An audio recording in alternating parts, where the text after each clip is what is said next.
પોરબંદર જિલ્લામાં national highway પરના ગેરકાયદે દબાણો સામે તંત્રએ મેગા ડિમોલિશન શરૂ કર્યું છે।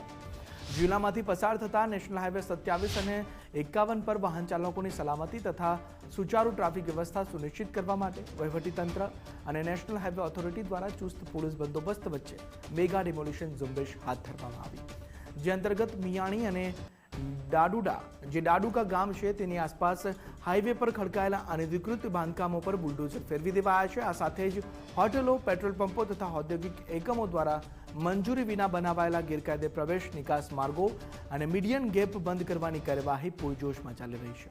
त्यारे तंत्र द्वारा दबाणकर्ताओं ने स्वेच्छाए दबाण हटावी लेवा आखरी सूचना पण आपवामां आवी અને તેમ ન કરનાર સામે કડક કાર્યવાહી કરી ડિમોલિશનનો તમામ ખર્ચ વસૂલવાની સ્પષ્ટ ચેતવણી પણ આપતા આગામી દિવસોમાં પણ આ કાર્યવાહી ચાલુ રહેશે।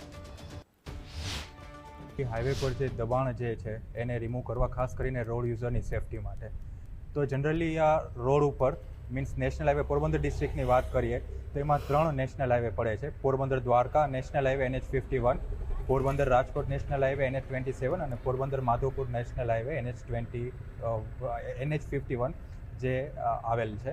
તો એમાં ખાસ કરીને જે કોઈ પણ બી આ દબાણ છે તો વખતો વખત એઝ એ રૂટીન મેન્ટેનન્સ આ પ્રેક્ટિસ ચાલુ જ હોય છે કે જે દબાણ અનઓથરાઇઝ એક્સેસ અને મીડિયન ગેપ ક્લોઝ કરતા હોય છે।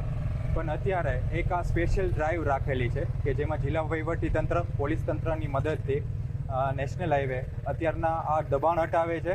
સાથે સાથે અનઓથરાઇઝ એક્સેસ એટલે કે as per ministry of road transport and હાઈવેના ગાઈડલાઇન્સ પ્રમાણે એક્સેસ લેવાનો થતો હોય છે, મતલબ કે હાઈવે સાથે જોડાણ લેવાનો થતો હોય છે। કોઈ બી પેટ્રોલ પંપ થઈ ગયું, હોટલ થઈ ગયું કે બીજી કોઈ પણ પ્રાઇવેટ પ્રોપર્ટી કે ઉદ્યોગ થઈ ગયા, એમણે એક આ એક્સેસ પરમિશન લેવાની થતી હોય છે। તો આવા જે ગેરકાયદેસરના જોડાણ છે એને બી રિમૂવ કરીએ છીએ।